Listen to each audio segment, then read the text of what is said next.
আসসালামু আলাইকুম আমার আপুরা ভাইয়েরা, সবাই কেমন আছো? আজকে আমি রান্না করব চিকেন। দিয়ে দিচ্ছি তেল। যাদের একঘেয়েমি মুরগি খেতে ভালো লাগে না তাদের জন্য আজকে আমার এই রেসিপিটা। এখন চিকেনগুলোকে ভেজে নিব, কোনো মশলা ছাড়াই ভেজে নিচ্ছি। ভেজে নেব 2 থেকে 3 মিনিট।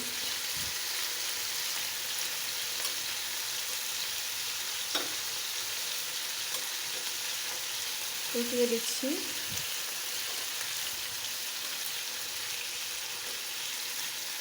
ব্রয়লার মুরগিটা হচ্ছে কি কেউ খেতে চায় না। এই রেসিপিটা সবাই ফলো করুন। রান মিলিয়ে ভেজে নিচ্ছি। 2 পিস রান, কয়েক পিস মাংস, খান ছিল 2 পিস।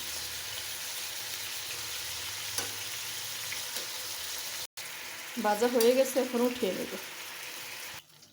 এখন দিয়ে দেব আদা রসুন পেস্ট 1 চা চামচ করে।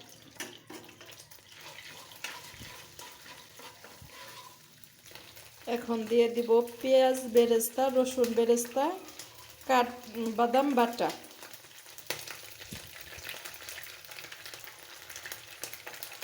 এটা তোমাদের পরিমাণ মতো দিয়ে নিবে। কষানো হয়ে গেছে, এখন দিয়ে দিব 1.5 চা চামচ মরিচ গুঁড়ো, 1 চা চামচ হলুদ গুঁড়ো, 1 চা চামচ ধনিয়া গুঁড়ো, স্বাদ মতো লবণ।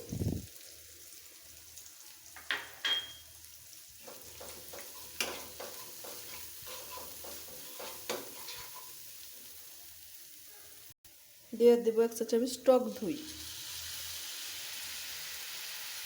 টক দইটা দিয়ে ভালোভাবে মিশিয়ে নেব।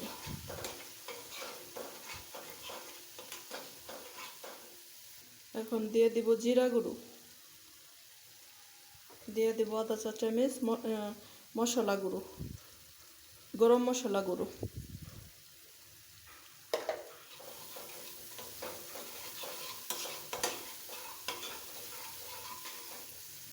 দিয়ে দেব 1টি তেজপাতা, 2টি দারচিনি। থেকে তেল ছেড়ে দিচ্ছি, এখন দিয়ে দিব সে চিকেনটা, ভেজে রাখা চিকেনটা এক্সট্রা কোনো পানি ব্যবহার করব না। এখন ঢেকে রান্না করব কিছুক্ষণ। দিয়ে দিচ্ছি 1টি কাঁচামরিচ। মুরগিটা থেকে যে পানিটা বের হয়েছে সেটা দিয়ে রান্নাটা শেষ করব।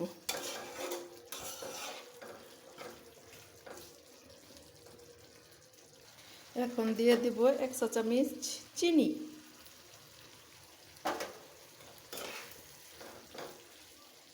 দিয়ে দিব 1 চা চামচ ঘি দিয়ে ঢেকে রান্না করব 1 মিনিটের মতো। বাস হয়ে গেল আমার মজাদার চিকেন রান্না। যারা কখনোই চিকেন খেতে চাও না, এইভাবে একবার রান্না করে দেখবা, খেতে অনেক মজা লাগবে। বাস হয়ে গেল আমার মজাদার চিকেন রান্না। আমার রেসিপিটা যদি তোমাদের ভালো লাগে আমার পেজটা ফলো করো প্লিজ। সবাই ভালো থেকো, সুস্থ থেকো। আল্লাহ হাফেজ।